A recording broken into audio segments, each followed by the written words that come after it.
Hello and welcome, Grand Rapids. Thank you for joining us this evening. I'm your anchor, Josie Sabo. And I'm your other anchor, Sean Francis. And you may have been cramming to find the ballot for tomorrow's election. By the way, yeah, there's an election tomorrow. I don't know if anyone remembered that. Basically, yes on funding for libraries and schools, unless you're a jerk. We are delivering you the local, national, and world stories you may have missed. You're welcome, Grand Rapids. This is NewsFlash. Ooh, discordant ding dong. Our top story tonight: Michigan increased the state minimum wage. Yeah. A whopping 23 cents from 10.10 to 10.33. See that? Incremental change right there. It's gonna get there. They're doing it bit by bit. But that means the average full-time worker could be making an extra $478.40 next year. Yeah. $364 after taxes. Make it rain! Well, that was just one. Thanks, Josie. I have bills to pay. Okay. I don't think that's real currency. Don't try to use it. Wait, but Josie, it's only 23 cents.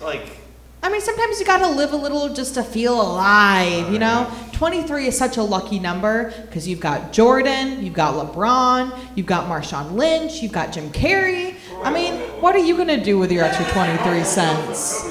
I could drop 2 dimes into the game at Taco Bell instead of nickels and try to win a free taco instead of cinnamon twists.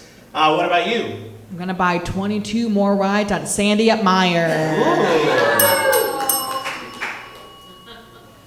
Oh, it's me again. Hello. Well, last week we covered a preview of the Grand Rapids Comic-Con, which was reportedly a moderate, if uneventful, success. The same cannot be said for Detroit's YumaCon, which also took place over the weekend. Between events, panels, and guests being announced or rescheduled or moved to a different room or outright canceled less than 24 hours or the day of in some cases with no explanation, including one guest panelist who had multiple harassment and stalking accusations and was only dropped after public outcry. There were also reports of rude staff and snafus with their badges failing to deliver, despite being charged for shipping, and issues with refund due to many of these changes. All that's left to say is maybe YumaCon should just be Yuma canceled. Oh, dang, harsh. Still better than how Fyre Fest went, though. Surely by now, most of you are familiar with the famous Alabama riverboat brawl that took social media by storm this summer. Make some noise if you've seen this video. If you haven't seen this video, oh my goodness, you are missing out. So that's just a real quick recap. A bunch of racist white people tried to beat up a ship captain of a riverboat because he asked them to move their boat from the dock that the riverboat was supposed to do. And then an all-out pandemonium ensued, including everyone, not just the workers and the people, just bystanders getting involved in the fray on behalf of this poor captain and just literally serving these racist white people their asses to them on a silver platter. It's like a Hieronymus Bosch painting, and just when you think you've seen anything, there is a guy hitting people with a folding chair. So do yourself a favor, go online when you go home and watch the whole thing. We do not have time to play it tonight because what about the guy who swam over to the fight? Exactly. There's even stuff we can't include in it. You're just gonna have to watch it for yourself because we didn't report on this when it happened. Because how can you improve upon perfection?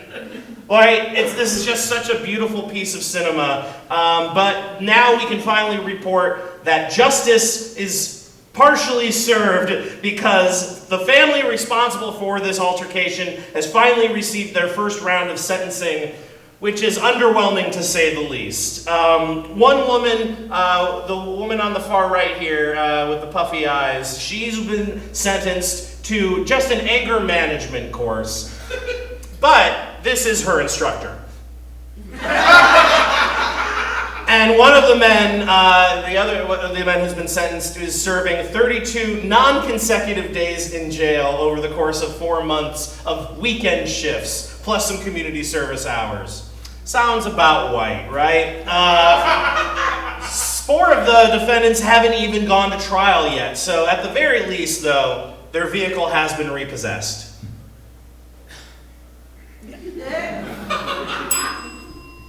Muskegon Development just received a proposal to convert an abandoned McDonald's restaurant into an affordable housing development, which sounds just about right for Muskegon. People are already calling dibs on rooms with access to the ball pit and to the ice cream machine, just on the off chance it isn't actually broken. If you want to get let up to visit a friend, just hit the drive-through intercom.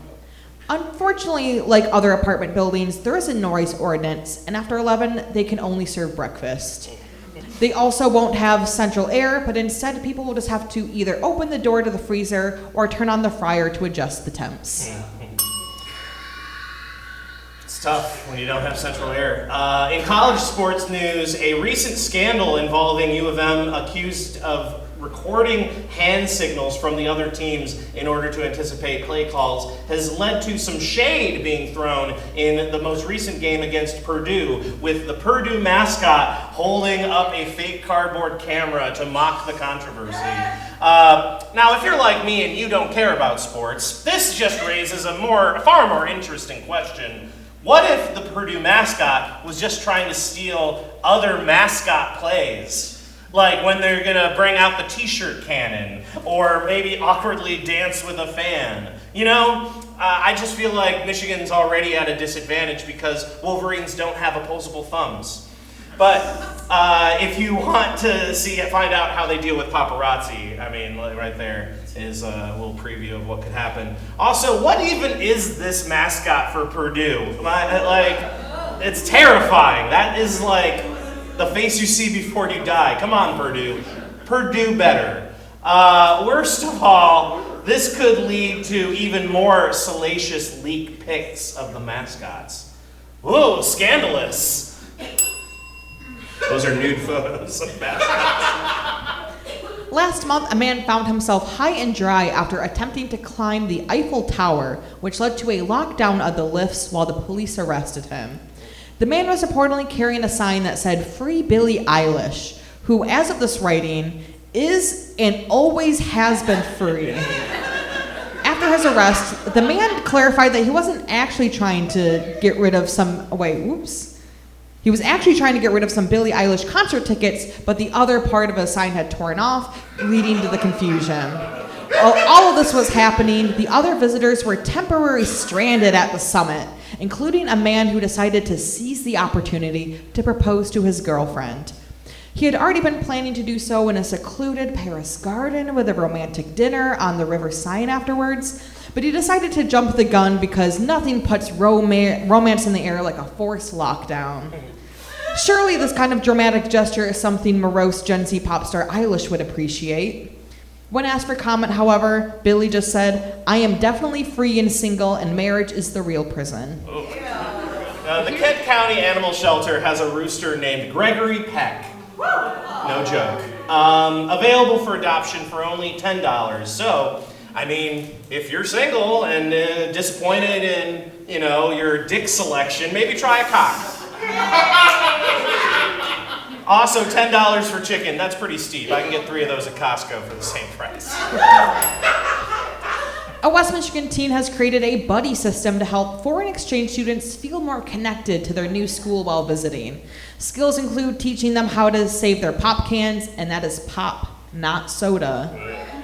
Converting measurements of distance into minutes, and important phrases like, "Well, I should get going," "Oh, let me sneak right past ya," and "Here's my gun, Christus Cane." There's an indoor dog park and bar opening over on the east side. And if that sounds familiar, that's because we already have one of those in Comstock Park. Maybe this is the east side, west side turf war we've been waiting for, just like rap in the 90s. Who's gonna be our Snoop Dogg in this case? At the Detroit's Bark side, it's just like a bar for humans, complete with a bouncer to make sure that your dog's papers are in order, which, of course, leads us to believe the market for fake IDs for dogs is about to explode. Oh, come on, man, no way you're 100% Pomeranian. You'll have to be careful to not forget your dog's fake name, too. Come here, Spike. Hey, I thought you said his name was Spot. And in other locations that maybe shouldn't serve alcohol news, a GR laundromat, Duds and Suds, just received a liquor license. The catch is you have to pay for your beer in quarters, too. Luckily, we have a whole lot more of them coming with the increase to the minimum wage there. If you have too many beers, you'll just get nauseous from watching the machines. Everything was spinning, oh my God. And if you spill your beer or your date throws up on you, it's a real quick, easy fix. Yeah. But of course, you should never drink and drive. That's the last one. All right, in Com News tonight.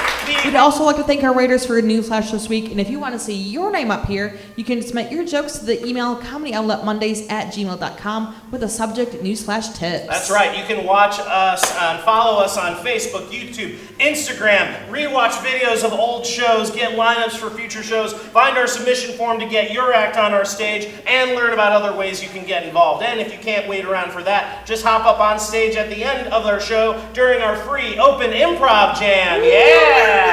But now, Grand Rapids, you're welcome. Newsflash, this is Comedy Outlet Monday.